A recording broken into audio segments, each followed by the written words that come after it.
Welcome, all you beautiful people. How are you guys doing today? So glad to have you part of the live stream. So glad to have you part of the show. So excited to see you. How are you doing? How are you doing, all you beautiful people? Welcome to the show. My name is Tomisin Atobatele. I'm your humble, grateful, and gracious host, live from Toronto, Ontario, here to talk to you about relationships, love, life, spirituality, all that good stuff, everything that we consist of as human beings, all that good stuff I'm here to discuss with you. How are all of you beautiful people doing? I see we got Brianna in the live stream already. We got SH here right on time. We got Batia here. How are you doing? We got Mara here, April here, Maria's here as well. How are you guys all doing? We got Mama here, Mamacita here. Welcome. Pulang's back. You know, Pulang's she's been part of the crew for sure, and 999's also been a part of it. You guys have really been, I've been noticing you guys have been here all the time. April as well, I've been noticing, has been here all the time as well, consistently. So glad to have all of you beautiful people back again. Okay. April said this live is life changing. I really appreciate that. Enlightened is here as well in the YouTube chat. Welcome to all of you guys in the YouTube chat. So glad to have you here and a part of the show as well. I don't forget about you. You guys are just as important. Okay. So let's get started here today. We're going to do roll call. You guys know how we do it to get started. You got to say here or present. If you're here, you're present, and you're actively paying attention to me and participating with everyone else in the live streams. Very important, very important, very important. Okay. So here or present in the live stream on both chats, if you're paying attention and you're actively paying attention. We got SH here. We got Brianna as number one already. Okay. We got Batia's here as well. Claudia's here. C. Bernadette is here as well. Of course, we got Enlightened in the YouTube chat. Michael Jackson Forever says, here, Pookie, nice to see you. Welcome. Enlightened said, whatever happened to that girl on TikTok? I remember she used to be here all the time. I don't know. If people stop coming to class, then they stop coming to class. I can't chase you guys down to come to class. It's on you to come to class. You know what I mean? So we'll welcome anyone that misses class. We'll welcome them back, we'll welcome them back whenever they decide to come back. But if it's your choice, I can't force you guys to come to class, okay? So Pulang's here as well. Obviously, we got Mamacita here. Welcome, you guys. Glad that you guys are on time and, early, paying attention and all that good stuff, okay? Mamacita says I'm always late. It's okay. You're here on time today, okay? So if you ever hear me say roll call live, then you know that you're here on time, okay? If you're here for the intro, then you're like a early bird, okay? Which is even better. And I see the people who are here for the intro, okay? That's the intro on TikTok. Now, anyways, let's get started with today's lesson, okay? Today's going to be a very interesting lesson, and it's going to be quite a deep one, okay? It's going to take some inward thought and some looking inward at yourself. Today, we're going to be discussing how to never get taken advantage of again, okay? Specifically, we're going to talk about 7 different steps to help you never get taken advantage of again. Very, very important. Okay, because I know a lot of you guys have been dealing with all your own separate situations with guys and even maybe girlfriends and friendships. And I want you guys to be very, very prepared, right? To deal with these things. And also remember what we're doing here in this classroom. We're not just sitting here and saying, oh, my life is so bad, and I guess, I'll never be able to find love and nothing will ever work out for me. We're actively trying to make changes. So part of making changes is identifying what changes we need to make and then actually making those changes so that they don't happen again. Because we don't just want you to be unhappy with your love life. We want you to be understand that your love life is unhappy right now, identify why, but then change it so it's not like that all the time. Okay. SH says, actually the best topic so far. I'm glad that you guys enjoy this topic. You'll enjoy it even more once we dive into it. So we're going to get started. Number 1, right? How to never get taken advantage of again. Number 1, we have understanding. Kind of like I just mentioned, in understanding what it is that's going on with you, right? They always say the first step to fixing your problem is identifying that you even have a problem, right? So we have here, understand why people take advantage of you and how they have done it in the past. Step outside of yourself and think about why/how someone was able to take advantage of you. Okay. Now tell me in the live chat, because I love to have you guys participate. I don't just want it to be me talking. Okay.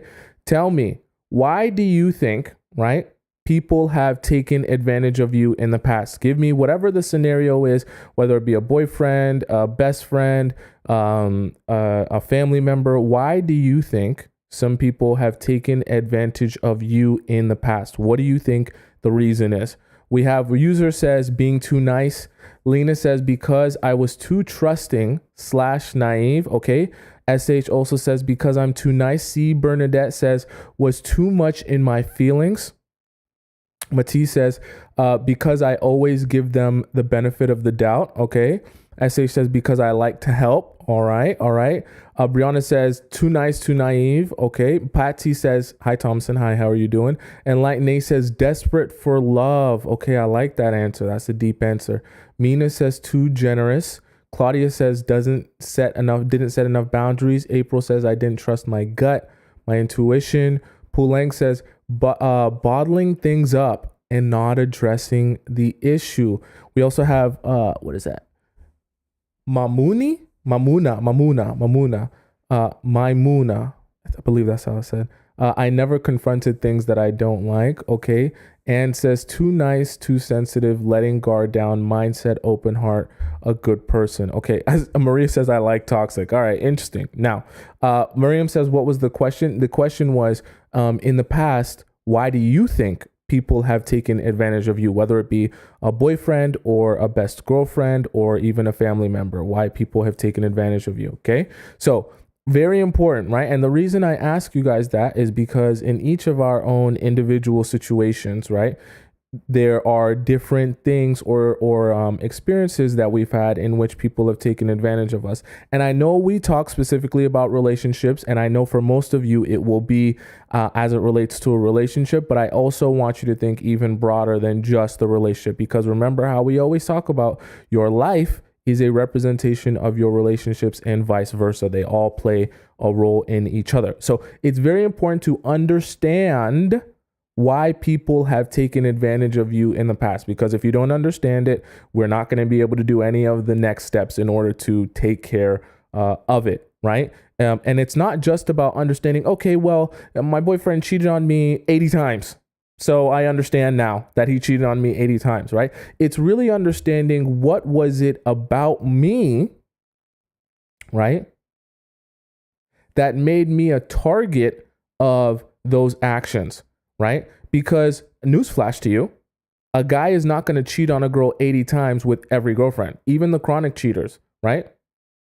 And even sometimes when they do cheat, they might have different ways of going about it, right? But it all depends on their respect for you, how they want to treat you, how they believe they should treat you, what you accept from them, right? What boundaries you set. I see somebody say I didn't set boundaries, right?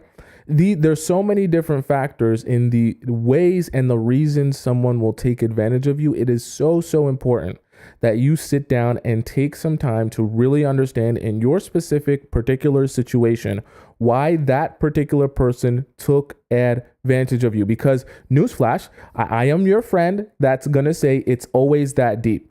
So if you want to say people took advantage of you just because they're bad people, I'm sorry to tell you, it's not just that, right? It's not just because they're bad people is why they took advantage of you. They took advantage of you because there was something that told them or showed them that they were able to take advantage of you, right? Or there was a feeling that they had about you, whether it be in meeting you and talking to you and understanding you, that made them believe it is okay to take advantage of you. Okay? Right? And I know that doesn't feel good or sound good because we all just want to say, oh, everyone else is the bad person. Only the bad people take advantage of me. Newsflash, there are people who are good who take advantage of you too. Okay? And I gave this example before. I want you guys to participate in the live stream because I want to make sure it's not just me talking out of my booty hole. Okay? If a guy came up to you, right? Let's just say for the sake of argument, A guy came up to you and he was like, he's seen you in the Walmart. I've given this example before. He sees you in the Walmart. He comes up to you. He gets on his knees. He's begging, please, you are the most beautiful girl I've ever seen in my life. I have never met or even laid my eyes on a woman as beautiful as you. I can't believe how stunning and amazing you are. You're like a goddess. Just how can you just be walking in the Walmart? How is it possible that you even exist? You're like an angel sent from heaven. He's on his knees, crying. And I mean like bawling, like tears coming streaming down his face, right? His eyes are red and puffy. He's literally shouting, you're the most beautiful girl I've ever seen in my life. He's on his knees, right? And you're just standing there with like a picture frame in the Walmart, right? Wondering what's going on, if this is a prank or not, right? And he's telling you, oh, you're so amazing. Please, I will just, I'll send you, I'll PayPal you $1,000 right now, or I'll Cash App you $1,000 right now. Please, I'll do anything for you. Please, I don't want anything from you. I just want to thank you for walking around and being such a beautiful person. I will Cash App you $1,000 right now on the spot, or I'll give you $1,000 cash, whichever one is more convenient for you. You deserve this $1,000. Please, please. He's crying, begging you to take his $1,000. Okay. Now I want to ask you guys in the chat, what are you going to do? Right? If that man is on his knees talking about how beautiful and amazing you are, and he's telling you he wants to give you a free $1,000, right, with nothing in return, are you going to take his $1,000, or are you going to not take his $1,000? Which one are you going to do? I want everyone in the live stream to participate, because this doesn't work unless you participate and give me your own opinion. If the man that is begging and telling you, not begging, but he's expressing his love for you and how amazing you are and how awesome you are you going to take his free $1,000, or are you going to say, no, thank you, I don't want your free $1,000? And let's imagine in this hypothetical scenario, you can ensure there's no sneaky or shady things with this money. Like, you can receive it and nothing happens. You'll never see that man again. He just wants to give you the $1,000 because you're so beautiful. April says no. Ken says thank you. Cornflake says yes. I see a couple people, a lot of people saying yes. Chloe says I'll take the money. Wana says I'll take it. Nicole says nope. Okay, Mara says no thanks. C. Bernadette says taking the money. Okay. The Real Sway says taking it. Okay. Anne says LOL, yeah. SH says so many men owe me a lot of money, so I would take it. Okay, fair. April says, how do we really know there's no strings attached? It's for the sake of the example, right? I don't want you to think, because obviously it would be natural to think, why would someone just offer me $1,000 for no reason? There's obviously, most people would be skeptical, but for the sake of the example, I want you to imagine there are no strings attached, and you can ensure that it's not going to come back to bite you. You're not going to go through any weird security situation or get arrested for taking his money. You just get the money. No strings attached. Enlightened Nene said, I'd like to appreciate you, then never talk to, I'd be like, appreciate you, then never talk to him again, right? Obviously, right? Except if you're like the most exemplary stand-up person, in which case, I don't know how much of you really wouldn't take the $1,000, but let's pretend some of you wouldn't. But majority of us obviously would take the $1,000, me included. Someone was praising me about how beautiful I am and offered me a free $1,000. Sure, why not? Like, well, if you're gonna tell me to take the $1,000, sure. So I'm not gonna lose any sleep over it. But my point being, right, as it relates to our discussion of being taken advantage of, right? Obviously, the example is extreme, but it still applies, because in the scenario, when someone is asking you, please take advantage of me, take my $1,000 out of my hand, I want to give it to you for free, for no strings attached. I don't want to do anything. I don't want you to do anything in return for me. I don't expect anything from you in return. Just take my $1,000 because you're so amazing, right? And most of us would take the $1,000. Why? Because if you're offering me a free $1,000 with no strings attached, and I don't have to work for it or do anything for it, why would I not take it? Do you understand that? And it's the same thing in your relationships, right? Because when you're offering him up your Squirtle, when you're offering up the access to your mind, your body, your soul, your spirit, right? Even in a friendship, even if it's not just a Squirtle, when you're offering up your kindness, when you're offering up your heart, when you're offering up your loyalty to people and expecting nothing in return, they don't have to do anything for you, right? They don't have to show you anything. They don't have to give you any of that back, right? And you're just giving and giving and telling people, please take from me, please take from me, please take from me. What do? They take advantage of you. Okay? Right? Especially the guys. I know we're focusing mostly on relationships, but especially the guys, especially in your relationships, right? Because when you're offering these guys access to you for nothing, they will gladly take it. You're asking them, please take my $1,000. Please take it. I don't want anything in return. And they're saying to themselves, like you just said in your example, I mean, if you're going to be on your knees begging me to take your $1,000 from you, I mean, sure, I'll take it. Whatever. I don't lose anything by taking your $1,000, right? And it's the same concept because you're on your knees begging these men, please take my $1,000. Please take my $1,000. You're so amazing. Please take it. I don't want anything in return. And so what do? They take your $1,000. No questions asked. And they don't feel bad about it because you're allowing yourself to be taken advantage of. Okay? I know we all want to think that, oh, I'm only getting taken advantage of because people are so bad and so mean and so rude and so unkind. But it's really about you. It's really about you, especially when you consistently find yourself in the same situation over and over again. If you consistently find yourself getting taken advantage of by men over and over again, you need to stop blaming the men and start blaming yourself. Because if you're allowing people to take advantage of you, that's a you problem, not a them problem. If you're offering up people $1,000 for free, right, everywhere you go, and people are taking $1,000 from you, and then you're looking at your bank account and saying, damn, I got no money. Everyone's taking my money from me. Well, I wonder why. You're offering up $1,000 for free to everyone that comes across you. Anyone that tells you a couple nice words, says a couple nice things, tells you you're pretty, tells you you would be a perfect girlfriend, or they want to make you their wife, and you're offering them a free $1,000. Oh, those were some kind words. Here's $1,000. Where they do that at? Okay. So understanding is the first step. So I'll give you guys an actionable item because I never like to leave you guys with no actionable items where you're like, well, what do I actually do? What does any of that actually mean? How should I actually incorporate that into my real life? Okay. So my advice to you, I'm just a human being. Okay. I'm not a doctor. Okay. I'm not a neuroscientist. Okay. My advice to you, try it. If it doesn't work for you, then it doesn't work. Sit in a quiet room.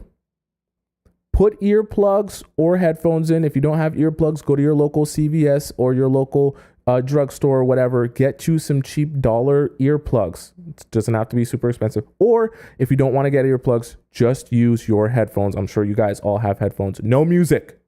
No music. Okay? No music.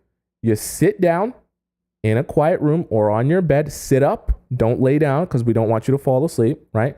You sit up in a quiet room, put your earplugs or your headphones in, and I want you to actually think about all the situations in which people took advantage of you. I know this sounds like, I was expecting you to offer me a magic pill. Okay. I was expecting you to tell me to click my heels 3 times and things would work for me. Okay. No, life doesn't work like that. Okay. You're actually going to have to look inward at yourself and your own life and your own situations. And newsflash for you, actually, number one is actually probably going to be the most uncomfortable for most of you, because for majority of you, right, you spend a lot of time with a whole lot of stimulus, right? And you never spend any time thinking to yourself about yourself or what you want or what you need or what you require.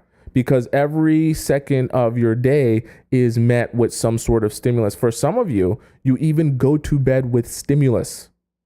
Okay? I don't want to get too philosophical here again, right? But for some of you, you even go to bed with stimulus. Whether it be you put on some ASMR, right? Or you're like listening to like a video, a YouTube video or whatever it may be before you go to bed, or some of you guys even play music on low. I don't know how you guys do that, right? But literally from the time you wake up to the time you literally knock out and go to sleep, there is some sort of stimulus going on. So how do you expect your mind to ever be able to focus on any of your problems or issues if your mind is always focused on something else, right? Now, I'm not saying there's anything wrong with ASMR or anything wrong with stimulus or anything wrong with music, but I also want you to acknowledge that there needs to be some time for your brain to just sit and think. That's why this understanding part is so important. And that's why I recommend to you, if you want an actionable item, to sit in a quiet room so that you can think. You will be shocked. I'm telling you. And this is not me saying this is, oh, I don't really do it, but I'd recommend it. I do this every day, every morning and night, right? You will be shocked at where your mind goes when you actually have some like silent sit down time, no phone, no text messages, turn your phone on DND. Don't be receiving no calls, right? Spend 30 minutes of dedicated time in just silence. Don't look for some stimulus where no. Quiet room, no stimulus, no music, no background noise, no nothing. Just sit and think. Scarlett said it's called meditation. This is different from meditation because the point of this is I want you to think about your specific situations in which you've been taken advantage of, because we're going to use that to get you somewhere, to a place where you're no longer being taken advantage of. Okay.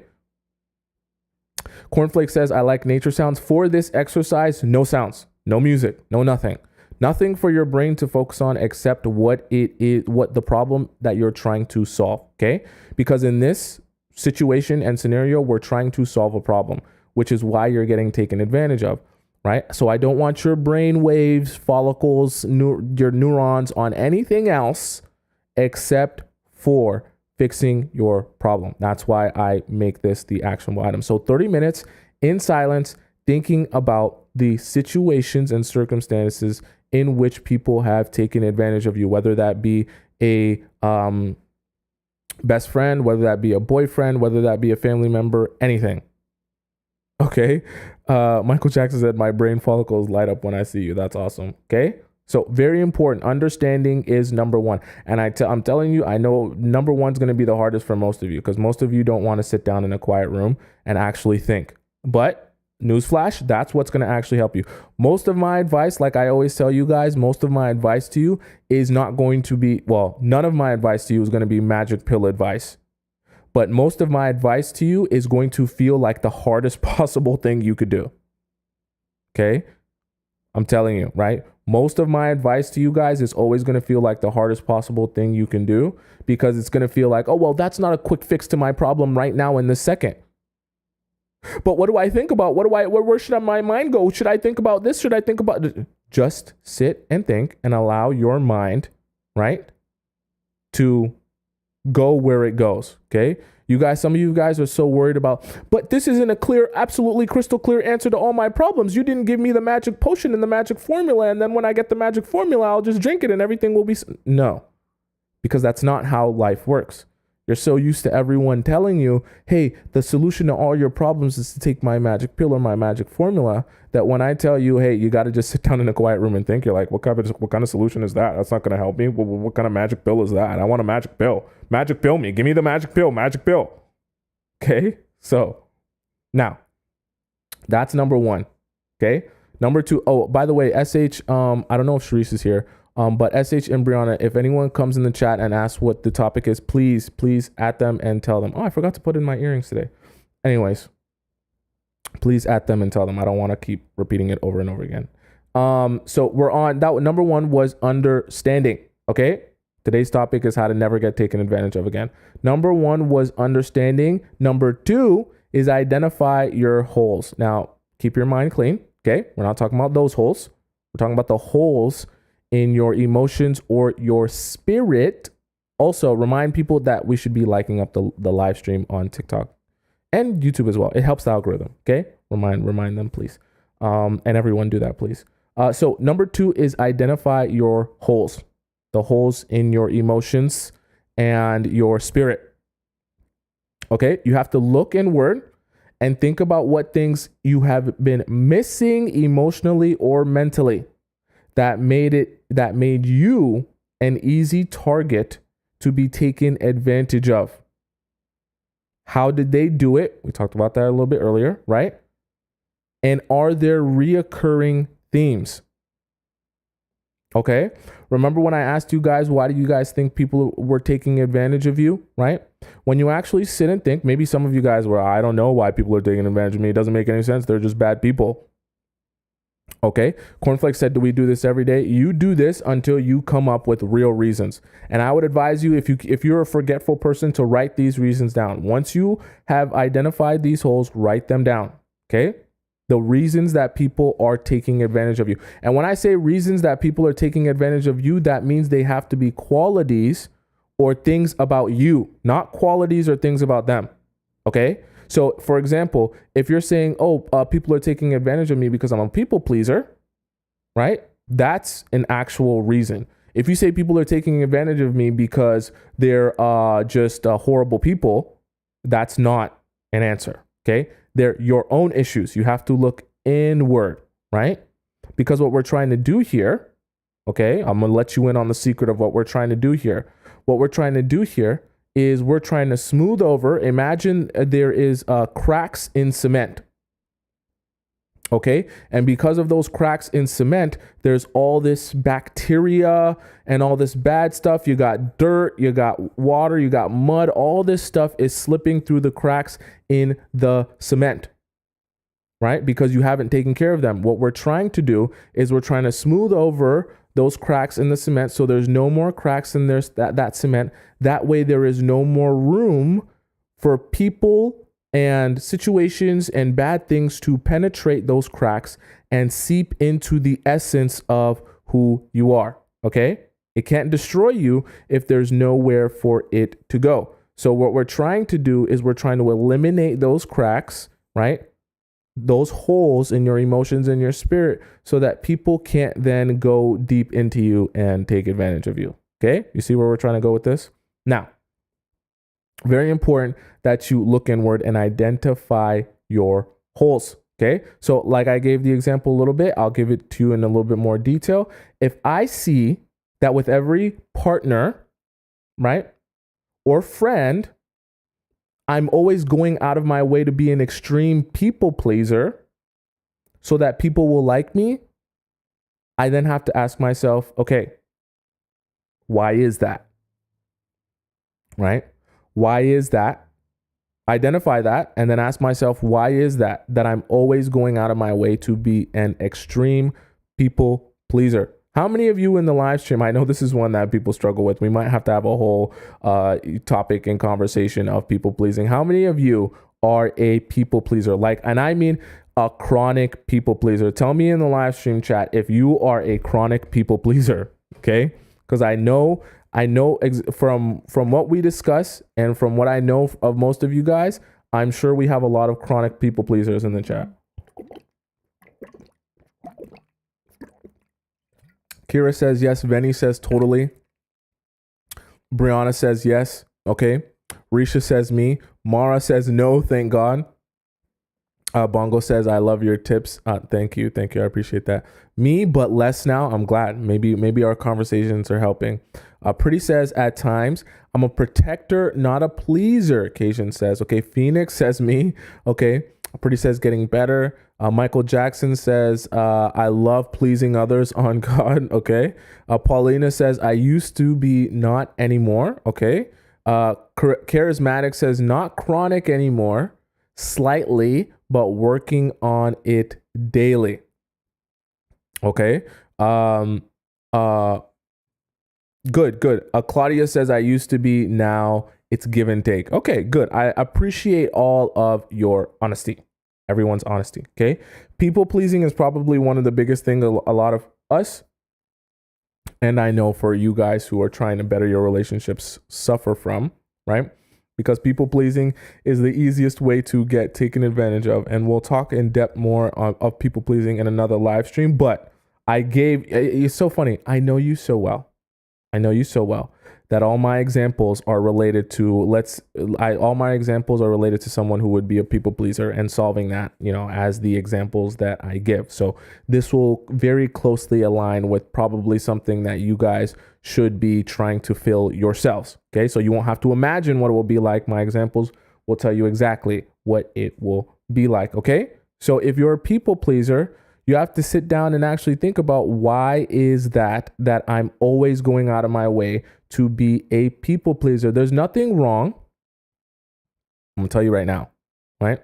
There's nothing wrong with the desire to be liked by people, right? That's not a horrible character trait or anything like that. However, when you're bending over backwards and in most of your cases forwards to please people, it becomes an issue, right?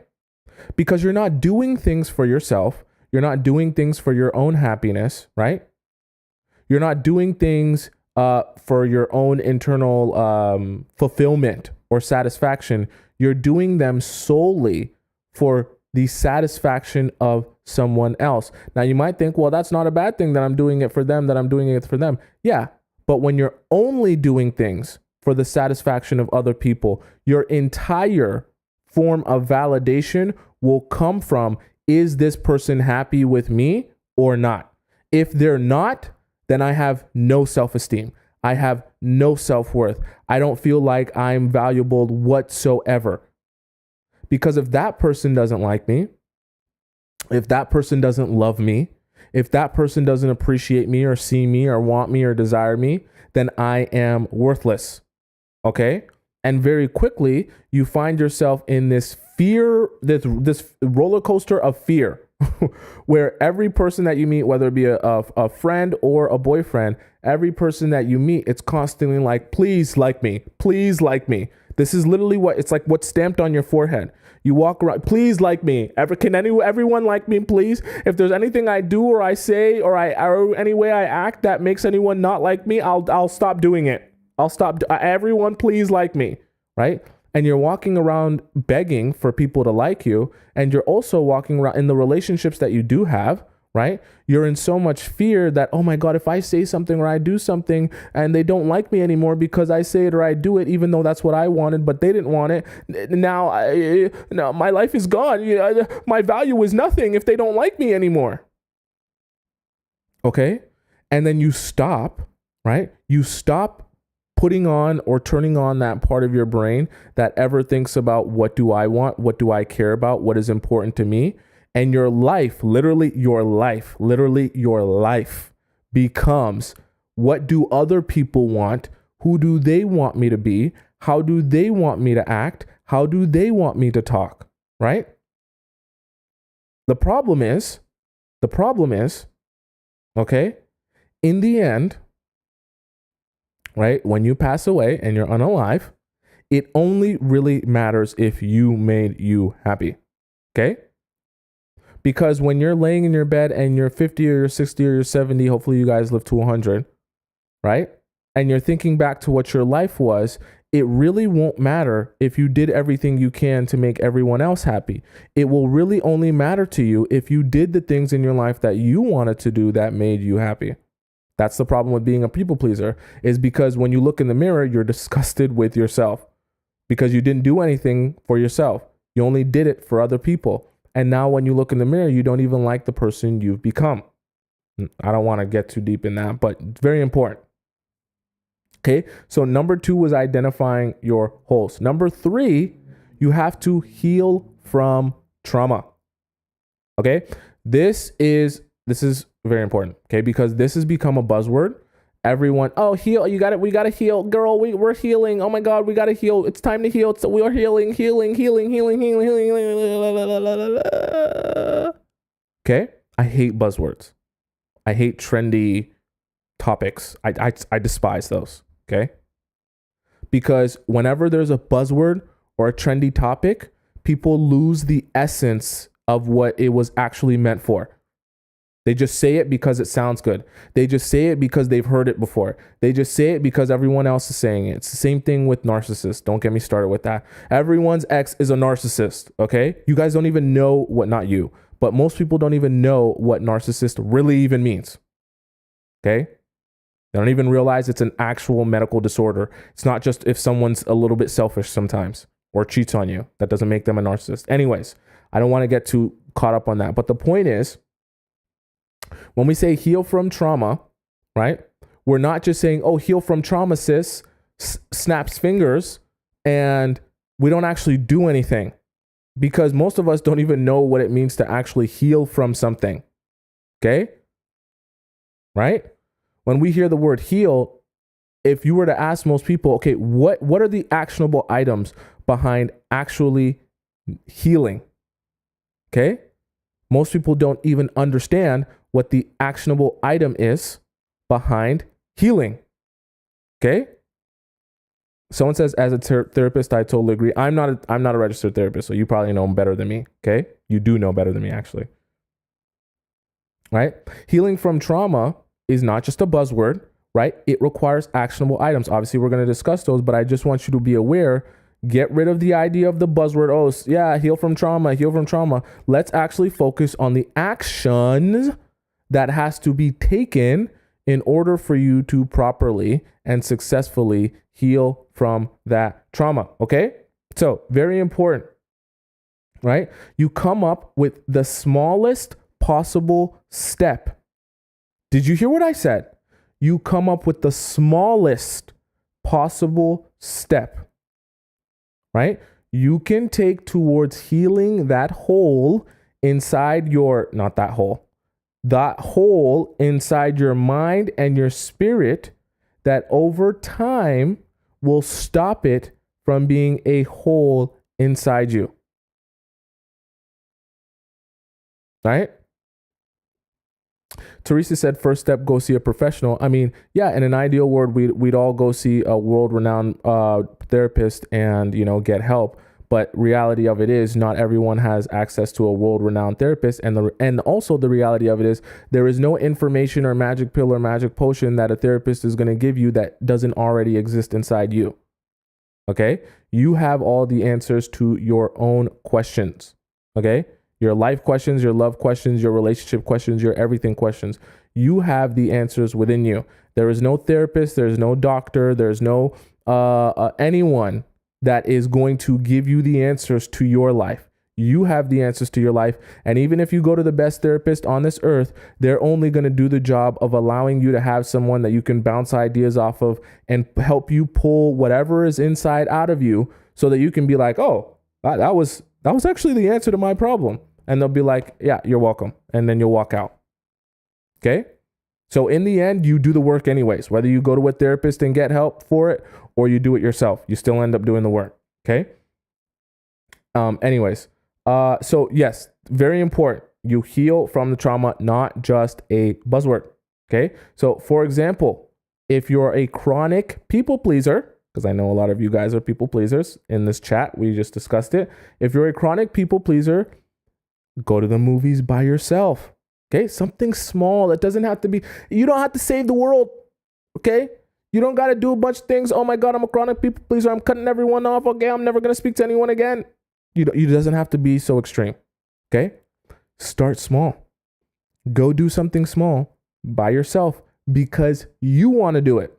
Not because, oh, the friends in the group wants to do it. Everyone else is down to do it. So now I'm down to do it. Okay, I'll do whatever the group decides to do. If no one wants to go, then I don't want to go. Do it because you want to do it. Obviously, I gave the example of a movie, but maybe some of you guys don't like a movie. I'm just giving it as an example, right? It's best also, I advise, to go out of your house and do it, right? Because that requires even more commitment. To say to yourself, I'm actually stepping outside of my house and I'm not expecting to meet up with anyone, especially if you're a people pleaser, because that really, what you're trying to do, right? In that, let's say if you went outside of the house and you went to a movie by yourself, knowing there's going to be no one that you know there, right? You're showing yourself that you are capable of doing something simply because you want to do it. Okay? Because you want to do it. Not because other people want you to do it. Not because your mom wants you to do it. Not because your sister. Not because your brother. Not because your best friend. Not because your boyfriend. because you want to do it. I know some of you guys are probably like, oh, why is this important? Why do I have to do things? I like to be around people. I'm an outgoing person. I'm an extrovert. So I like to be around people all the time. That doesn't make any sense why I have to be by myself in order to heal. Doesn't make any sense. Okay? Right? Well, first of all, everyone's situation is different. So everyone's reason for being taken advantage of is slightly different. But in the event you are a chronic people pleaser, right? Identify that part of the reason you don't want to do things by yourself is not because you're such a extrovert, not because you're so outgoing, but because it actually scares you, the idea of not being around people and just having yourself to be with and hang out with. Okay? Because newsflash to you, hanging out with yourself should not be a scary activity. And when I say hanging out with yourself, I really mean hanging out with hanging out with yourself is not sitting in your room by yourself scrolling through TikTok. That's not hanging out with yourself, okay? Hanging out with yourself isn't sitting on the couch and watching Love is Blind. That's not hanging out with yourself, okay? Hanging out with yourself is not sitting in your bathroom on the toilet watching YouTube videos. That's not hanging out with yourself, okay? Hanging out with yourself is actually deciding to get up off your couch and do an activity designed solely and specifically for you. Doesn't have to be out of the house necessarily, but it has to be a dedicated activity, not a passive activity. So it could be cooking. That's an actual activity, okay? It could be, someone said they drink coffee alone, morning coffee by themselves. That's an activity, right? Something that doesn't require you to just sit back and consume. You actually have to do it for it to happen. Scrolling through TikTok that's not an activity, okay? Watching YouTube is not an activity. Sitting on your couch watching Netflix is not an activity. You know what I mean by an activity. You actually have to decide you're going to do it, like for real. And I'd probably advise you it to be something not related to your phone, okay? Just so you guys don't get confused. Right? Because we're talking about healing trauma and it's a super buzzword, and I hate buzzwords because nobody knows what the buzzword means. They just like saying it. And so when it comes to healing trauma, we can't just say heal the trauma and snap our fingers and then not actually do anything with it or take any action towards it. Okay? Very important. Very important. Okay? You can't just heal by sitting and thinking. You need to be focused on how to take action to heal over time. Did you hear what I said? You need to be focused on taking action to heal over time. It's not a magic trick. It's not a magic potion. It's not a magic pill. Okay? Some of you guys asked, oh, well, do I do this every day? Do it every day. Do it every day. Don't stop doing it. Because the moment I say, oh, do it Monday, Wednesdays, and Fridays, you won't do it at all. Do it every day. Do it every day. Okay? Do you want this to be fixed or not? Why would I say do it only on Mondays through Fridays? Why would I say do it only on the weekends? Do it only when you have to. You'll never do it. Do it every day. Commit to it every day. I just told you healing from trauma doesn't have to be, someone said journaling, we'll get to that. Healing trauma doesn't have to be a huge action. Oh my God, I've got to climb the Empire State Building with my bare hands. That's the thing I've got to do that will change my, get real. Okay. It can be the smallest possible action, but there needs to be an action, right? There needs to be an action. It is very easy if you actually, this is why I say sitting down in quiet that's the magic pill. Okay. That's the magic pill. If you're looking for one, sitting down in silence with no stimulus, turn your phone off or put your phone in a different room under a couch or something. So you don't even, because for some of you, I know, and I've been there too. I'm still there. For some of you, if the phone's even in the room, you can like sense it. It's like your sixth sense. You can like feel its presence and its weight in the room if it's in the room with you. If you put your phone in a different room, it like almost like disappears in your mind, right? It doesn't have the same amount of weight. So for some of you, put the phone in a different room, put your headphones in or your earplugs in. Remember I said no music and sit in silence. You'll come up with so many good ideas. and you'll realize how many answers you have to your own life and to your own situations, right? When you actually sit in silence, right? Nifasimi said, what about music? Does it have to be in silence? Silence. You see how a lot of you guys are looking for something to be other than silence? The crazy part about it is I'm giving you the simplest solution to the questions that you have on how to do it. And you guys want, oh, can I add music? Can I add rain? Can I add sounds? Can I add AS? No. The answer is always no. You don't need anything else to help you come up with the answers to your problems except for you. Okay? Especially when it comes to this. Now, I'm not saying that meditation isn't good or things like that aren't good. I 100% believe in meditation. I also believe in things like quantum jumping. But for what we're trying to do here, which is figure out how to never get taken advantage of again, you need some silence, okay? You need some silence because you don't even want a scenario in which your problem gets solved and you credit anything else other than yourself, okay? Because part of healing the trauma is also understanding that you healed your own trauma. That's good, right? Because when you look back on your situation or your life or your circumstances or your relationships, it's also good to realize like I pulled myself out of that. There was no one else. There was nothing else that helped me pull me out of that situation than me. I am responsible for me. I did that for me.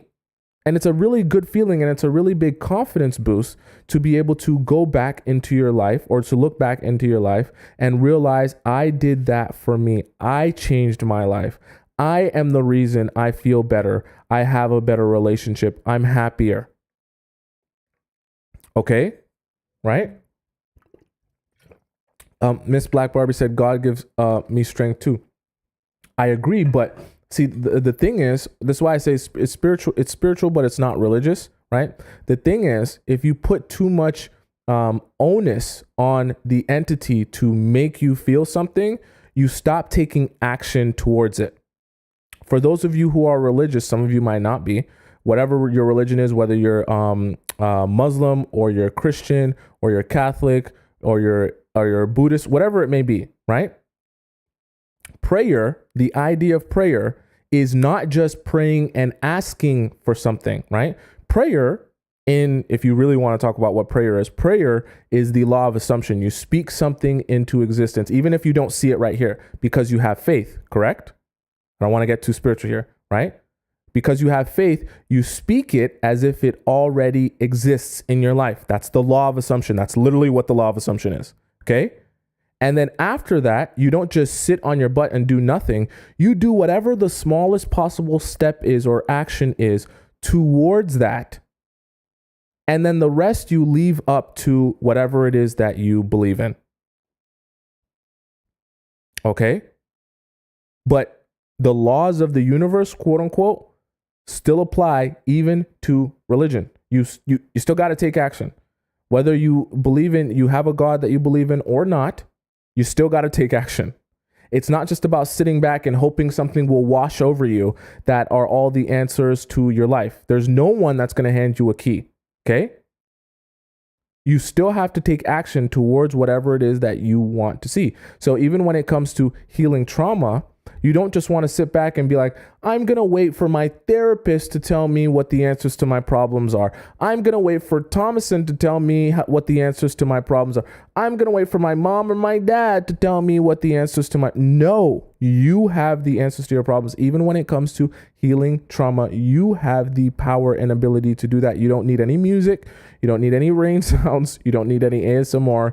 You don't need anything except for you and your thoughts. Right?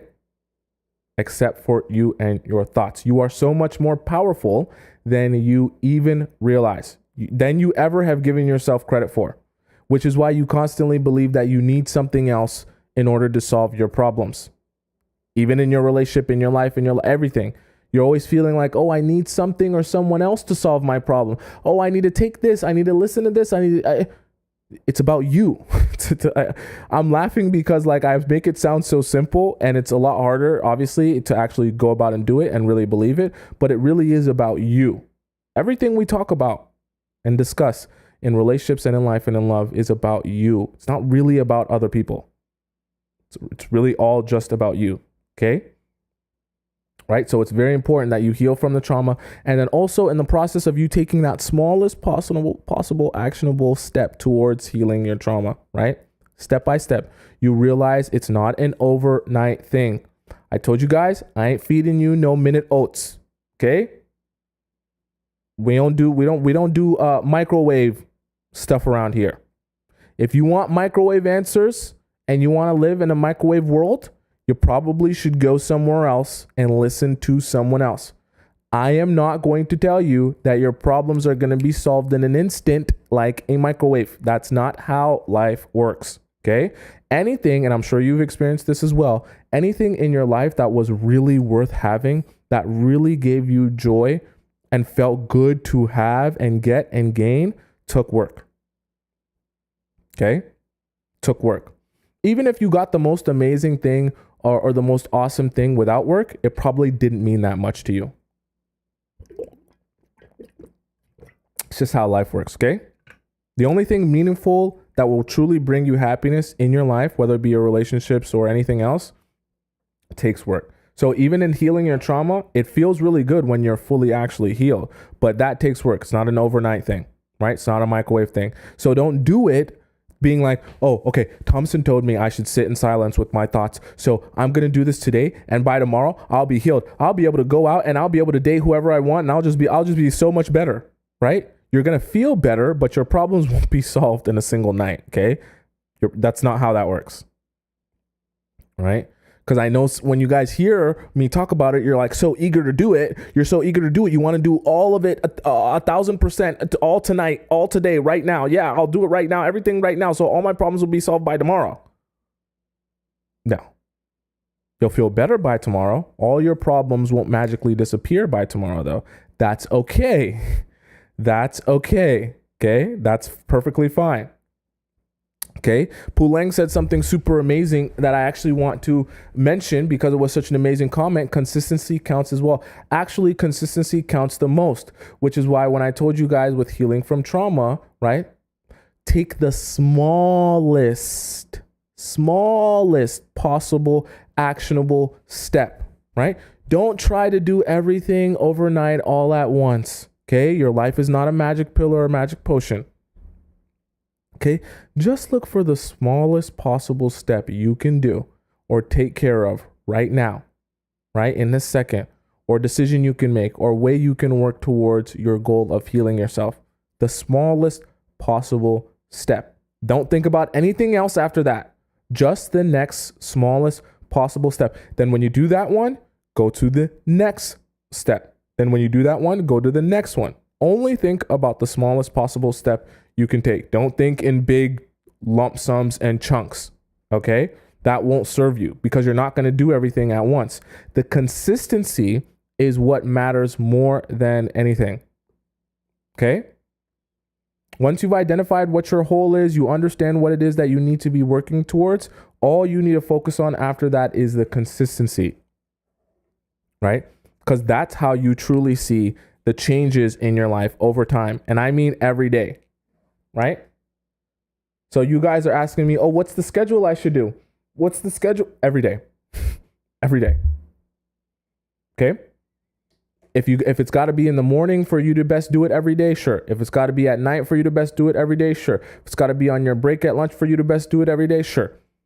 Whatever it is, do it every day, but be consistent with it, right? Because when I tell you to do it every day, it forces you to come up with a plan of something you can actually do every day, not something that's super crazy, unrealistic that you can't do every day. So obviously you can't go to the movies every single day by yourself. So maybe the smallest possible step for you is something a little bit smaller than going to the movies. Okay? Take one step every day. Okay.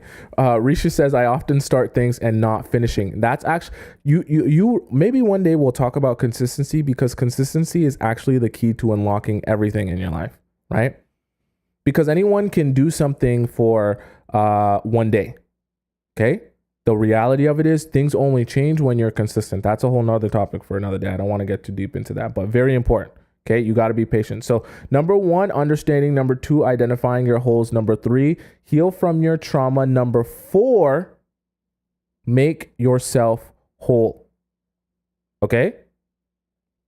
Make yourself whole. As you begin working on the emotional and spiritual holes you've been facing in your relationship and your friendships, add more things in little by little and keep the snowball effect going. Okay? Once you work on one thing and you feel good about it, let's say, for example, you're a people pleaser, right? The people pleaser doesn't just go to the movies alone once. You start doing other activities that make you and you alone happy, right? Like going on hikes or maybe bike rides or even something as simple as a walk, something you can do every day. Okay?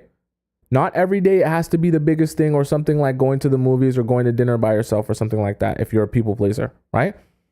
But there should be at least one thing you can do every day that is just for me. Don't need anyone else to do it. I don't even want anyone else around you. Actually, I would advise you, if you are a people pleaser, make sure that whatever the actionable item you choose to do, don't have anyone else around. Don't invite anyone else to it. Don't make it anyone else's thing. Don't ask anyone else to come. Don't even accept someone else asking you if they can come.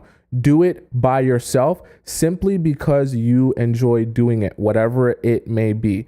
Do it alone if you're a people pleaser, just for the example, okay?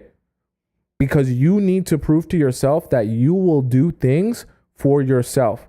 And the thing about it is, as you pay yourself back, you will feel happier with yourself. I know it sounds like, well, is that really going to work? I don't know. I was expecting you to just tell me that life would be good and I just click my heels 3 times. I'm telling you the truth. As you pay yourself back and do things for yourself, you will feel happier with yourself. It's crazy, but it works. Okay, so it's very important, right, that you build, right? That's why the consistency is so important and so effective, right? Because once you get that snowball effect going of you do it the first time and then you look in the mirror like, actually, that felt kind of good. I enjoyed that. That felt good. Just keep it going. Don't stop, right? Because a lot of you guys, obviously someone earlier in the chat said, I always start things, but I never finish, right? That is the downfall of a lot of us, right? We start it. We say, oh, we get so excited to do it the first time and we do it the first time and then we feel good. And then after a while, we're kind of like, whatever, right? That's why it's so important to build on it. And okay, I took the smallest step. Okay, what can I add? What can I do more? What else can I do to keep it exciting? Until maybe one day you're, you're going to dinner by yourself. So for some of you, that might sound completely crazy and impossible that you would ever go to dinner by yourself. Newsflash, I've actually done it. Okay, so it is possible.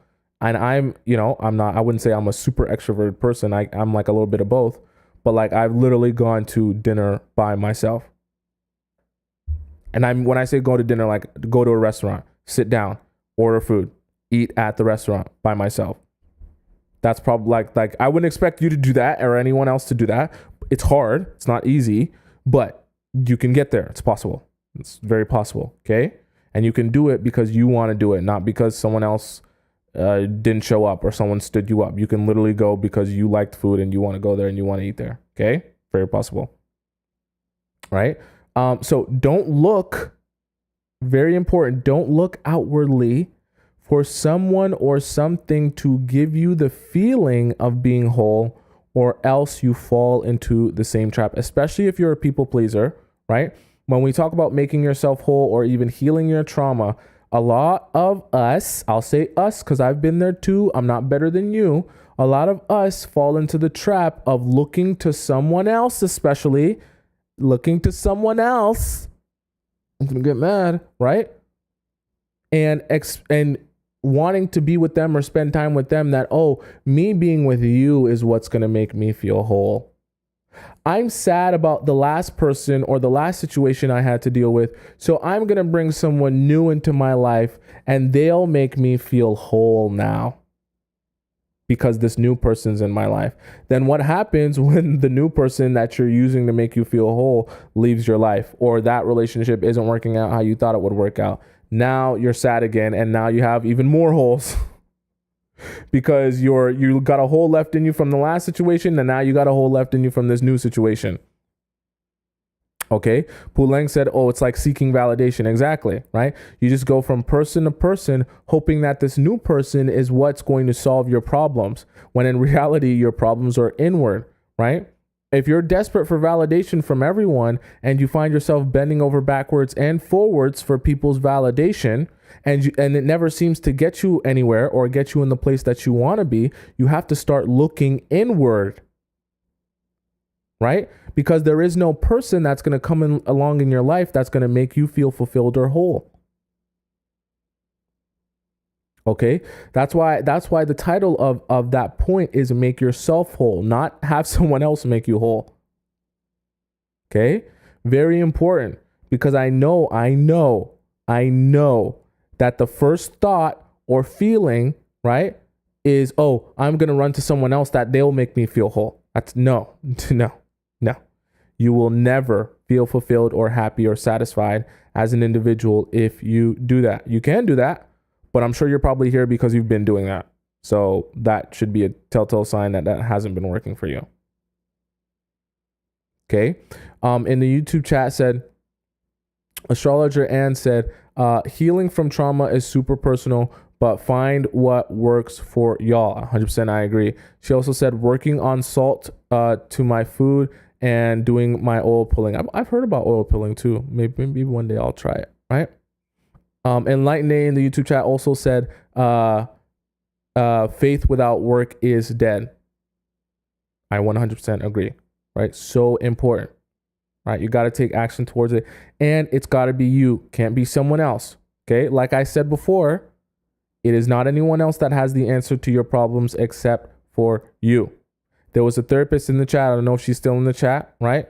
I'm sure she'll tell you that too, that as a therapist, when she has patients, she don't have no answers for the patients and tells them, hey, these are the solutions to your life problems, right?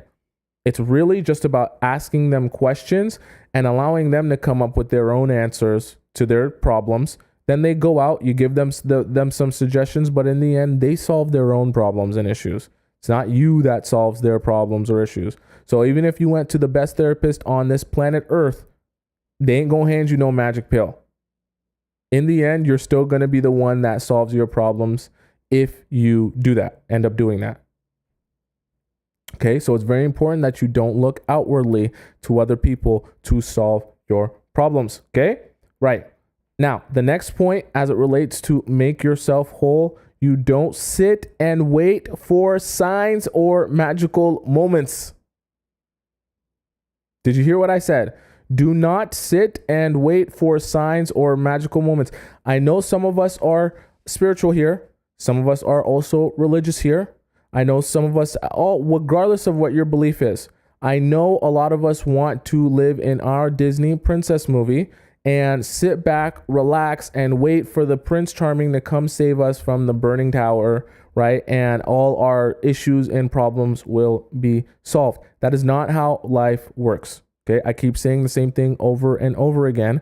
If you expect your relationships to change, you're going to have to take action towards that. If you expect the way people treat you to change, you're going to have to take action towards that, okay? So don't sit around waiting for things to change magically, or for some, event to happen like you're in a movie and it's like, okay, today was the day my life changed because out of nowhere a bike rode by and, everything was different. Like, it makes me mad, okay? Because I know we all love movies. I know some of you guys love Wattpad. I know some of you guys love Smut. I know some of you guys love, your favorite teen drama. But sitting around and waiting for the magical moment to appear to you is not actually going to solve or change your situation. You have to take action. You have to. So when we're talking about how to stop, how to never get taken advantage of again, you have to take action. It's not sit around and complain about how bad your life is. It's not sit around and complain about how bad your boyfriends have been or how bad your exes have been. You need to figure out how to make a change for yourself that you don't encounter that situation ever again.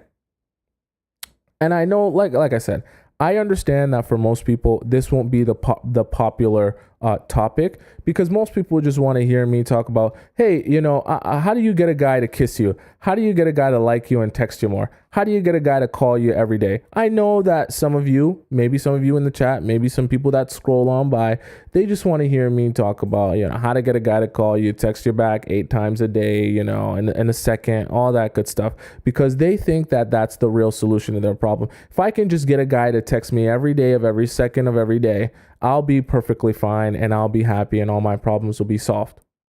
Truly, your problems will never be solved that way, okay?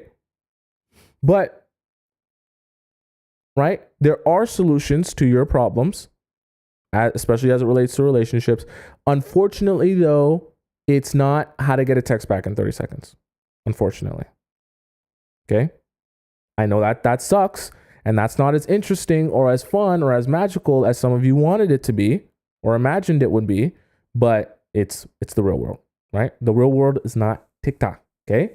Not to diss TikTok, but right, your problems can't be solved in a minute or 30 seconds of someone telling you, hey, go do this one time, just like this, and I'll explain it to you in 30. I'll explain to you the essence of life and relationships in 30 seconds, and you'll understand it perfectly, and all your problems will be solved. Okay, that's not how it works. Okay. Anyways, right. So number 1 was understanding. Number 2 was identify your holes. Number 3 was heal trauma. Number 4, make yourself whole. Number 5, set clear goals. Right? Set clear goals. Be crystal clear about your expectations and your standards for a man that will have romantic access to you. Oh, oops, sorry. I accidentally put the wrong thing here. Sorry. So for set clear goals, I wrote the wrong thing. You just bear with me. I take notes, guys. Okay. So for set clear goals, right? I meant to say, so what? So that was 1, 2, 3, make it 4, 5. Okay, we have 7 here, but sorry, let me go back. I have set clear goals here. So for set clear goals, right, you want to make sure, right, that you know what it is you're working towards. Okay, very important that you know what it is you're working towards. So as we talked about, if you're a people pleaser and you're trying to become an unpeople pleaser, it's so important that you set clear goals as to, okay, I'm trying to actively eliminate this people pleasing thing. How am I doing that? And how am I doing that every single day? Right? There's got to be an every single day thing. And then after a while, you can add on things every now and again, but you keep doing the every single day thing and set that as a goal that every single day I want to. Okay. So if you want to write it down, whatever it may be, right? And you want to figure out what it is that you're going to do every day, figure it out and then write it down. Every single day I will, in order to stop being a people pleaser. Okay. So every single day someone said, drink coffee alone in the mornings, have some dedicated morning time, no phone. Okay. I'll do it because I want to do it. Sure. Every single day I will go for a walk for 10 minutes, 20 minutes because I want to do it and I enjoy doing it. Sure. Whatever it is, choose something and set a clear goal so that you know that you're working towards something and you're working towards something specific. You're not just aimless and you're like, oh, I don't know what I'm doing here. How should I do? What am I doing? Do I feel good? Is it working for me? Is it not working for me? I don't know.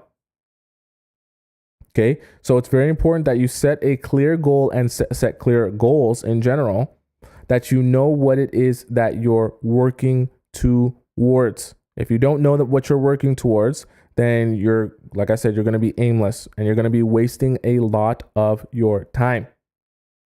Okay, this is not just about sitting and thinking. Okay, silence is great, but action is even better. So you sit and think, but then you actually go out and you take action. You don't just sit and think and do nothing. Okay, very, very, very, very important.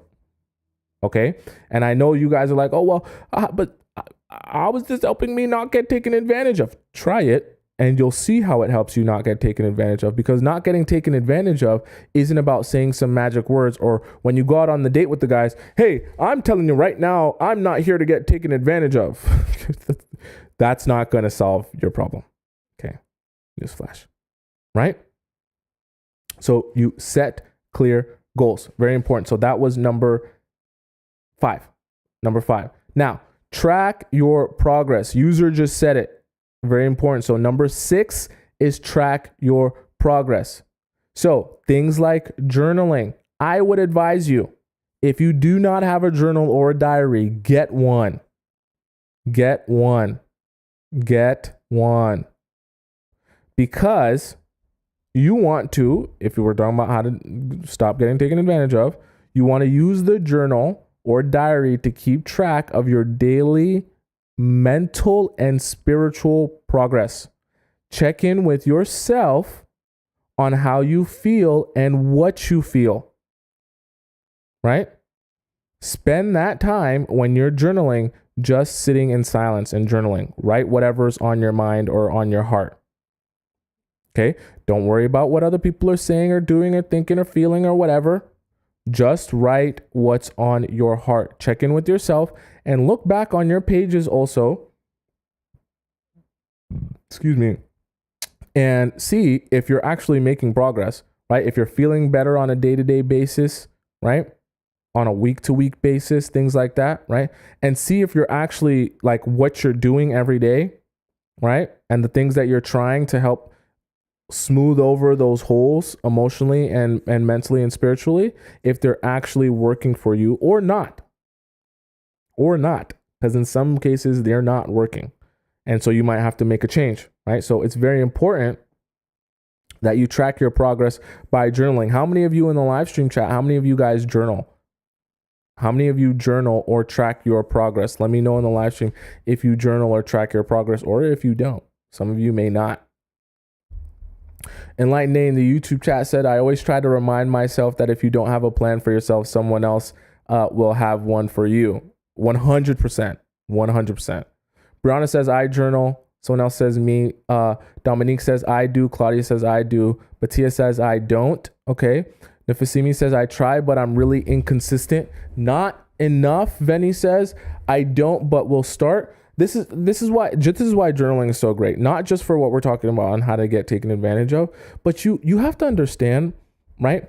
And I know that a lot of people in the chat were like, oh, I'm a people pleaser, right? You have to understand your life is about you. I know that sounds like, oh yeah, of course, yeah, obviously. But your life is about you. So you need to be doing as many things as you possibly can do for you. If your life is about you, you can't spend your life thinking about what other people want, what they need, what they desire, and all that good stuff, and never thinking about you. So for some of you guys, you're like, well, I'm inconsistent with journaling, or I never do it. But you got 24 hours in a day. How much of the day are you spending even doing things for you? Right? Because I know some of you guys like, oh, well, I'm going to journal because Tomisin told me. Don't journal because I told you to do it. Journal because you're paying yourself back, right? And investing into yourself. Okay, don't do it because I told you to do it, or your therapist told you to do it, or your mom or your dad told you to do it. Do it because you're paying yourself. And in the end, you're the only one that makes you happy, right? And in the end, you're the only one that's going to feel fulfilled with how much you've worked on and put into yourself. So if you don't spend any time in the day for yourself, right, you're going to be the only one unhappy, and you're going to be the only reason why you're unhappy, right? Because the newsflash for you, you're the reason you're unhappy, not someone else, okay?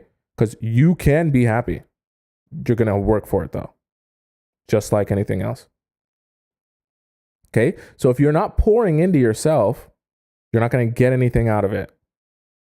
You're not going to get anything out of life. Seriously.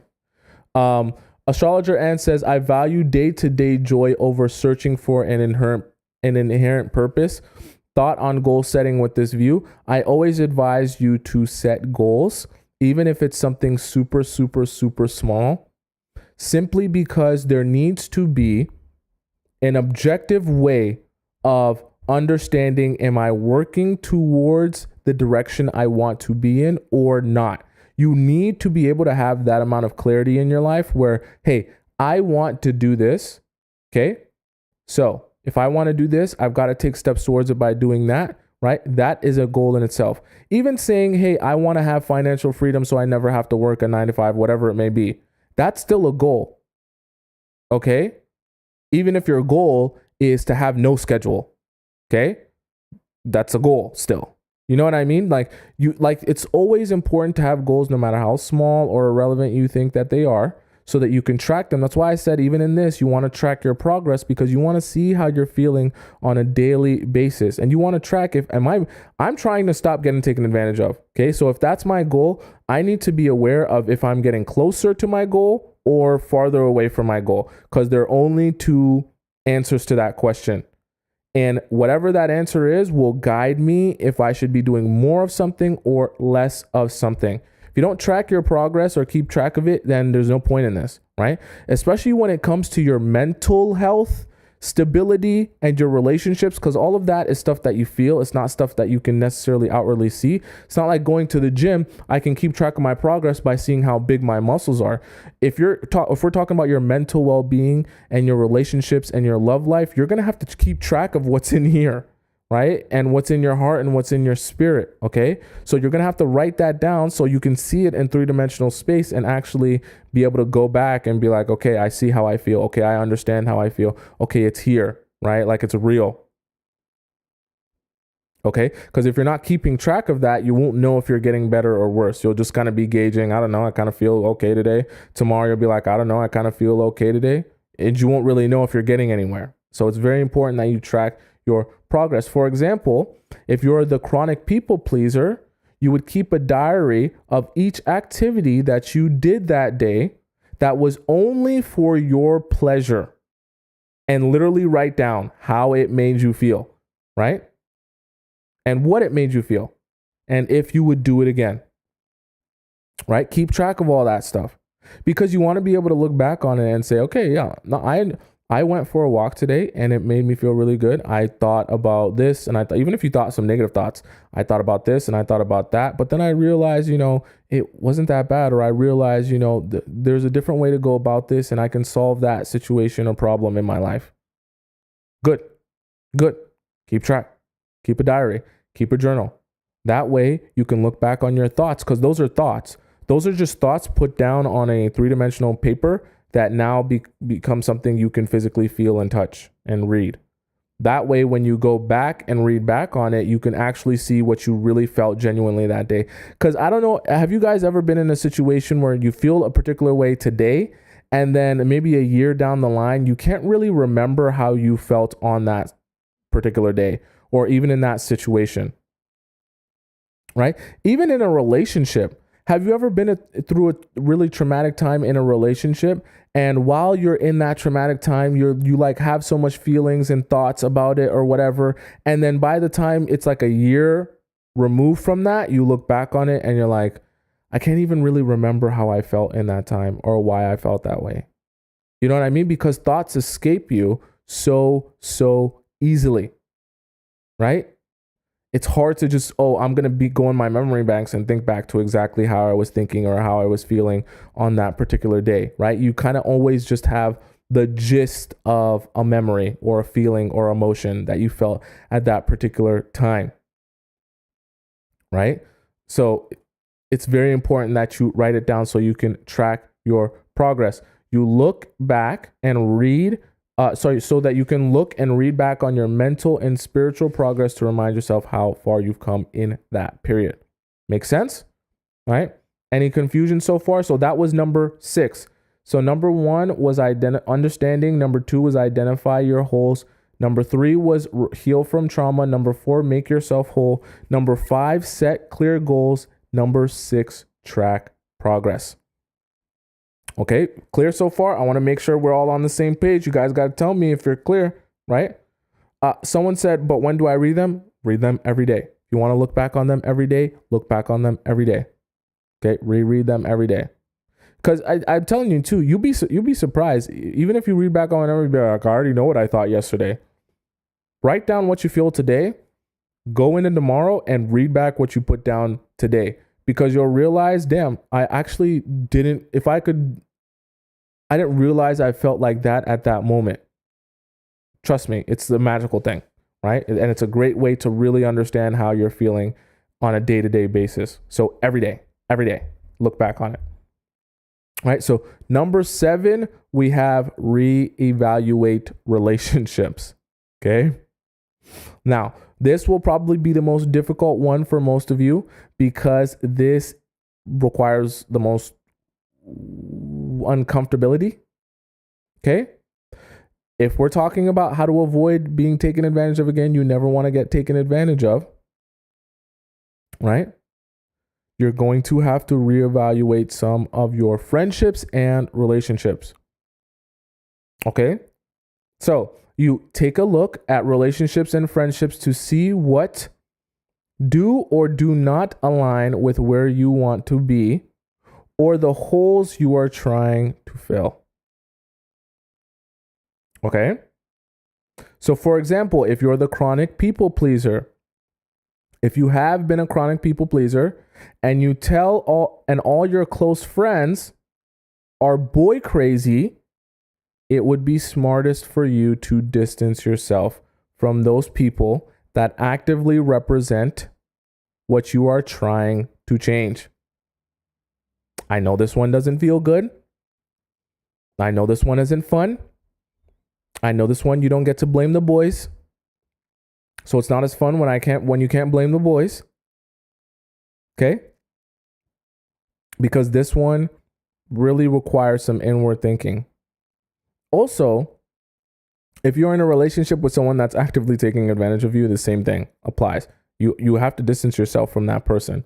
If in the process of us talking about this, you're actively in a situationship or a talking stage or even a relationship where you know you're actively getting taken advantage of by this person, same thing applies. You need to distance yourself from that person. If you've done all this work, right? Or even if at the very beginning when we're talking about understanding and identifying, you did all that work to get here, only to realize that you're in the relationship or the situationship where you're being taken advantage of and you're staying, what's the point? What's the point? Right? What's the point? So it's very important that you reevaluate your relationships, remove yourself from the relationships that are, people are taking advantage of you, but also remove yourself from the environment that doesn't support what you're trying to heal. Like I just said, if you're already knowing you're a people pleaser, don't be surrounding yourself with all your best friends who are boy crazy and are also chronic people pleasers. If they're not trying to change or they're not interested in changing, it's going to make it that much harder for you to make any sort of change. Right? Astrologer Ann says, so people pleasing isn't a mental illness, but can be linked to anxiety disorder to anxiety disorders that lead to people pleasing. I'm not a licensed physician or therapist, so I can't speak to whether or not that is 100% true or not. But what I will say is, right, if you are a people pleaser, right, I believe that can be worked on. I don't think that you're stuck in a rut if you're a people pleaser and you're chronically never going to be able to find solutions to your problems. Okay. Do you guys have any questions about what we discussed, or do you feel like it was pretty straightforward? Do you have any questions or concerns or things that you're confused about or things that you want to ask me? Okay. Astrologer Ann also says, I like digitally journaling or voice journaling because, by the way, there is no right or wrong way to journal. If you like voice journaling, for some of you guys, that's perfectly fine. As long as you have a way of recording it so that you can look back on it and know what it was. Okay. Issa says, please, I have a question. Ask your question. Someone said do a brief summary. So number 1 was understanding. Number 2 was identify your holes. Number 3 was heal from trauma. Number 4, make yourself whole. Number 5, set clear goals. Number 6, track progress. Number 7, reevaluate relationships. If you want me to do a brief summary, go back and watch it. Okay. I'm not giving you guys quick hits. When we're on the live, you come with me and you listen to it in its entirety so you can really soak it up in detail. I'm not going to do a quick hit 30, do it all in 30 seconds. Okay. If you want the information, go back and watch it in its entirety. If you want quick hits or a minute, or a couple 30 seconds of information, go on my TikTok and watch my TikTok videos. Okay. There's plenty of 30-second information you can get there, but this is for the people that want the detailed explanations and, to soak it up truly. Okay. Issa said, I asked him for his favorite snack and he said preferably you for hours, but then ended up answering the actual question. That requires a lot of context because he could be saying that, and if he's your boyfriend of 2 years, there's nothing wrong with that. But if he's saying that and you just met him like last week, I mean, it's not necessarily a bad thing, but it's just, it kind of speaks to jokes all have a little bit of truth to them. So if someone's joking with you on the first date about, oh, I'd like to have you for dessert, it's like, okay, like, cool, I understand you want me, but like, is that all you're here for? Just got to be thinking about that. Issa said it was 2 dates in. I wouldn't necessarily say it's a red flag, but if you keep hearing him make the same jokes about, you guys just sleeping together over and over again, then you know what his mind is focused on. I can't speak necessarily to what he wants from you, but if he's making jokes or comments about you guys sleeping together over and over again, you know what his mind's on. Let's be so for real. Okay? Anything else you guys are confused about or want me to answer of you? I want to make sure that we're all on the same page and there's no confusion on anyone's part. Okay? I want to make sure there's no confusion on anyone's part. Let me go back up here. User said, my boyfriend of 2 years told me to rekindle his emotions, love for me. I was confused. I don't even know what that means. He wanted to rekindle his love for you. So it sounds like he wants to re-explore the relationship, which is not bad. Okay. Venny says, how to deal with guys asking to see at mine or his place for a first date. You tell him that you're not comfortable meeting with him at your house or his house for the first date. You want to see him in a public place. If he's not okay with that, then it's probably not the guy for you. Because any guy who is actually really truly invested in you should be understanding of the idea that you wouldn't want your first date to be at his house or yours. It doesn't have to be at a 5-star restaurant, but it just doesn't need to be at his house or yours. I don't think that's should be a deal breaker if he's serious about the relationship. Elizabeth said, you say no and look for another guy. Yeah. Queen Serene said, how do you distinguish love bombing from just nice words / promises? You use your intuition. Okay. Love bombing, it feels and sounds very different from nice words. Someone can compliment you without love bombing you, right? When someone's love bombing you, it feels over the top, right? It feels like, all right, this isn't really genuine, right? This feels like you're trying to elicit a response out of me, rather than just tell me how you truly feel. The guys who are love bombing you also, if you really want to trick, ask them to explain to you in detail what it is that they're seeing or thinking. So for example, if a guy's like, oh my God, you're the most beautiful girl on this earth, ask him, why? What about me is so beautiful? Or what is it that makes you feel like I'm so beautiful or so stunning? Usually when a guy's love bombing you, he'll start glitching, because all he was prepared for was to give you the vague general compliment. And then even when you ask him why, he'll just be like, I just think you're so pretty because your eyes are so pretty. I just think you're so pretty because your smile is so pretty. The guys who are truly, like, genuinely complimenting you, when you ask them why, they'll give you a detailed response. Someone said, my boyfriend of 3 years is involved in friends' family, but neglect our relationship the second he is stressed. Should we break up? I think you should address why stress makes him run away from the relationship. I don't think it's necessarily a breakupable offense, but it's not sustainable for a long relationship.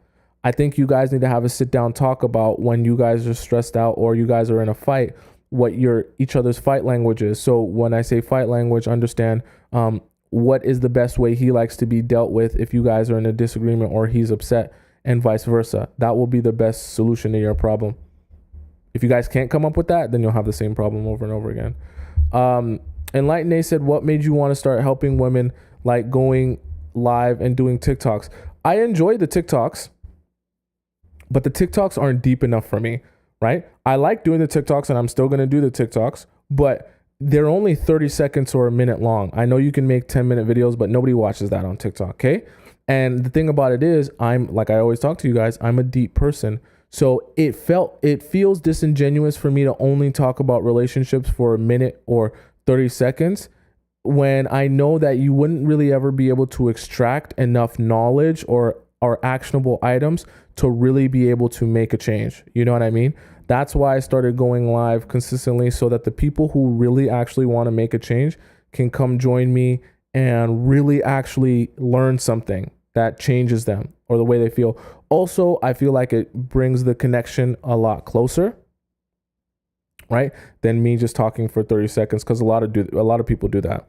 I'm sure I'm not the only person that you guys know on TikTok that talks about relationships, right?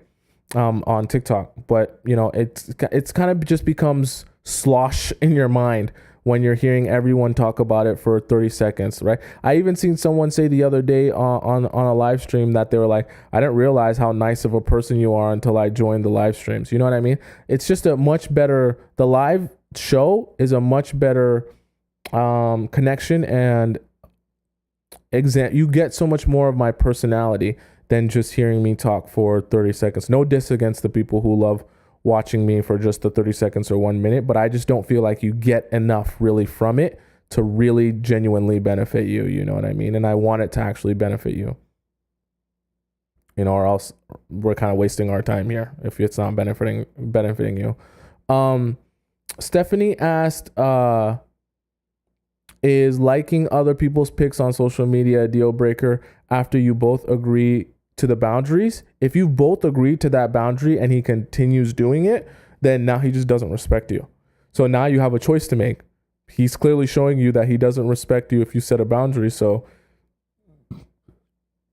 you have a choice to make if you're going to stay in that relationship or if you're just going to accept that he's not going to follow that rule. If you stay, there's going to be consequences, because it doesn't just end there. If he's going to continue doing it after you guys, you know, said you wouldn't. Someone said, what if he's not trying to be actively involved in your life, like asking you how you are or so on? Then he doesn't want to be in a relationship with you. That's very simple. He does not want to be in a relationship with you.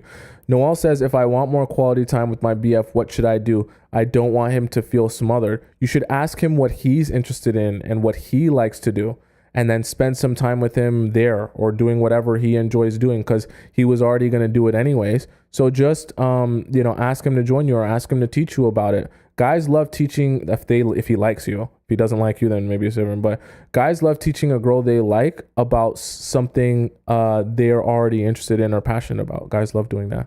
As a fearful avoidant, I think I'm overreacting and I want to believe he's love bombing. I forgot what you said, Queen Serene. How do you distinguish love bomb? Yeah, like I said, you'll know when there's a difference. Like I said, when you ask them why and they tell you some vague stuff and it doesn't even make sense and you're just like, that was super vague, then you know something's up, okay? What makes him want to chase more between posts, cute stories, or not posting? Do whichever one is more representative of who you actually are, okay? I don't advise necessarily to post or not post. Do whatever feels more authentic to you. Noel said, yes, that's smart. I generally want to teach him to lift. I want him to teach me to lift more weights and golf. Perfect. Absolutely perfect. Then you can have him teaching you how to do something that he already enjoys. You get to spend quality time with him. And the cherry on top is, you know, that he's enjoying it and enjoying that time, and a bunch of positive emotions and feedback when he's enjoying his time. And he can think back on the time you spent together and be like, yeah, that was really fun. In the YouTube chat, Libra says, could you make a video that gives us some encouraging words on how to get over our situationship and move on after we walked away from them, please? I would really appreciate that. I will put that down in my notes as something to add to the topics that I should discuss here on the live show. A word of edit says, how to know if a guy is ready for a relationship. He'll show you. He will show you. I said show you, not tell you. He'll show you. He'll show you. He'll show you with his actions. He'll show you. Okay. Like I said, remember when I talked about your intuition and blocking your intuition? I think that was like 2 live streams ago. I talked about all the things like vaping, doing drugs, all the stuff that all the stimulus that you're using to block your intuition to tell how you're really truly feeling about someone, right? That's how you get your answers, right? Get away from all the stimulation, get away from all the drugs and alcohol, really sit with that person and see how you feel about that person. You'll get a lot of the answers to your own questions. You'll get the answer to, is he ready for a relationship or not, right? You'll see that and you'll feel that. Okay, so important. So important. Lack of communication and leaves it a few days and twists my words. If that doesn't work if that's not what your ideal relationship is and you're upset with that and you don't like that, then you probably should walk away. I mean, if you've addressed it, if there's a lack of communication, Foxy, and you've addressed it and it continues, then you have a decision to make. Okay, you address it first, but then if it continues, then you have a choice to make. He went from replying immediately to not responding for hours after the second date. Should I cut him? To be honest with you, it might just mean he wasn't that interested in you. You know, after meeting you, maybe he just didn't enjoy the date as much as you enjoyed it.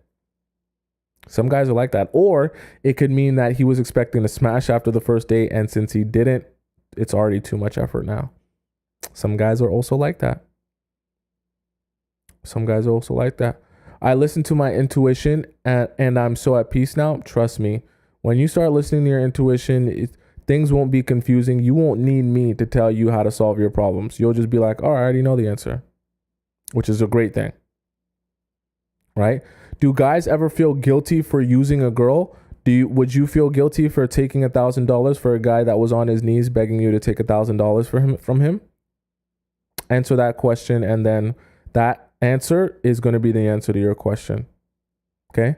Amelia said, if a guy tell you he finds that you are romantically compatible but not sexually, what does that mean? He probably is not too sexually interested in you, which is not good, to be honest. Not good. Asked to kiss me on the first date. Of course, I said no. Good. Claudia said, how do you know the difference between intuition and paranoia? Actually, that's a good question. Being paranoid, right, is a bias, meaning that you'll constantly look for the bad things in things, okay? Intuition, right, is something you can feel, same way with the bias, right? But you also have to understand, if you're paranoid, there's a reason for that. And that comes, I know to make it sound spiritual again, but that also comes from the trauma that you've suffered in your past relationships, which is making you paranoid in this one. Now, there's nothing wrong with being skeptical and allowing people to show you that they are who they say they are. But being paranoid is a whole different thing, because you get to a point where that's like trust issues, where no matter what someone does, it's never enough. That's a separate problem in itself. So you need to heal the paranoia by healing the trauma. Dating a CEO with terrible communication skills. Should I get rid of him or give him a chance? If he's a CEO, he probably has a ton of stuff that he's doing in his day. And if he has a ton of stuff that he's doing in his day, he probably genuinely is busy and he can't stay on the phone with you till 4 a.m. It's not an excuse to not be a good communicator, but you should probably figure out if it's genuinely that he's interested in you and he just, gets so bogged down with work that he just, he's a bad communicator. I tried my best to figure out what is his best way of communicating. Some people are like, it'd be better if we did phone calls, or it'd be better if we did FaceTimes. I'm free at this time or at this time. Or some people are just straight up, I'm an in-person type of person. And if he's an in-person type of person, like let's say he does like to go out on dates with you, but just when you guys aren't on dates, he's not communicating that much, meaning he's not texting you that much. If that's his personality, you just have to accept it, because texting is not a representation of your real relationship. How good of a texter he is not going to make your relationship any better or worse. Okay? All that matters is the real person that you're really spending time with. So if he's an in-person type of person, that's not a character flaw. And if you don't like that, or that doesn't work for you, then you should probably move on. If you are just adjusting to that and understanding that, and you can work with that, then work with it. But I know for some of you, you guys love to be a textaholic, and you guys need someone that's also a textaholic that'll text you all day, every day. That's fine. Go find yourself a textaholic. Newsflash though, the textaholic probably won't be a millionaire. Just throwing that out there. Then whoever your favorite textaholic is probably will not be a millionaire. So if you want a rich man, you probably don't want to be looking for a textaholic, because the essence of being a rich man is that you don't spend all your time texting. Okay, I'm sorry to tell you. If I go live on my YouTube channel, what do you think would be ways I could gain followers if I'm not live on TikTok at the same time? I would say don't overthink it. Just go live, talk about whatever it is you want to talk about, whatever it is you're passionate about, share it with the world, and focus on sharing it and upping the quality and making it enjoyable for yourself first. Right? It's the same thing as being a people pleaser. When you're too busy thinking about, oh my God, how do I get all the followers in the world? You start making your content more about everyone else and less about what makes you feel fulfilled. Okay. So you start with that, because then it won't matter if there's one person or 10 people or 1,000 people watching you. Okay. Amber says a person shouldn't have to be a narcissist in order for you to get the picture and leave. Mistreatment is mistreatment, no matter if they're psychotic or not. I 100% agree. That's where it comes in, where you have to decide for yourself what you want out of a relationship, and then identify if that is it when you're meeting someone, or if that's not it when you're meeting someone. Okay, it's only going to be one of the two. Need your help. A guy didn't message me in 2 weeks. Then I friend zone him, and he says he on vacay. He into me or no? He didn't message you in 2 weeks. He has no interest in you. Just straight up, he has no interest in you. Okay. A guy has been taking me out for about a month, and he's a perfect gentleman and caters to me and for everything, but has never gotten me flowers. Is that something normal? You just said he's a perfect gentleman and he caters to you for everything. All he's not done is get you flowers.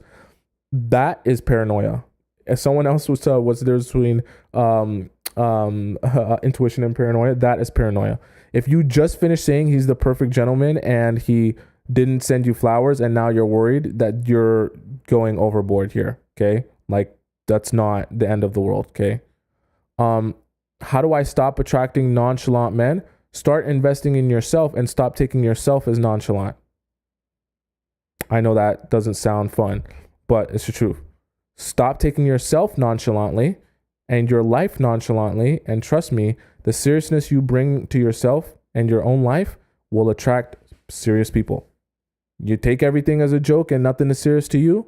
Trust me, that's the type of people you'll attract. Someone said, when I met him, he had a girl best friend and admitted he had feelings for her in the recent past. Am I the second option? 100%. 100%. Don't even play yourself. You're wasting your time.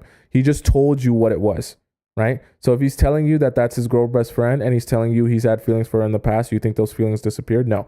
What happened is that girl probably said, yeah, this is not going to work out. So now he's still in the friend zone, hoping that one day she'll say, yeah, this is going to be your moment to shine. So you are the second option. Okay.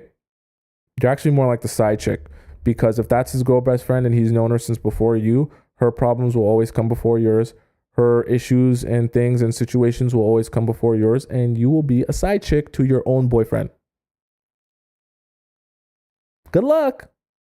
Good luck. Okay, that's the show for today. I hope you guys enjoyed the show. I hope you guys got something from the show. If you have a personal question for me, you can go on my Instagram and ask me a personal question. If you want to rewatch the live stream or any other live streams that I've done in the past, you can go on my on my YouTube page. This is the YouTube page. Just screenshot it and go to it. It's just my name. And you can find it on my YouTube page in the live section. You can find the live in its entirety. Also, go subscribe to me on YouTube. I post lots of great, amazing stuff on there. That's not just this as well. I'm getting to the other videos as well. So make sure you follow me on there. I'll be back again tomorrow at 4 p.m. Eastern to talk to you guys again and share some more love, laughs, and conversation with you. Okay. I will see you tomorrow, 4 p.m. sharp. Okay. I love you so much. And have a great rest of your day, night, evening, morning, whatever time it is, wherever you are. Okay. Love you. Bye for now. Okay. I'll see you. Bye. Later.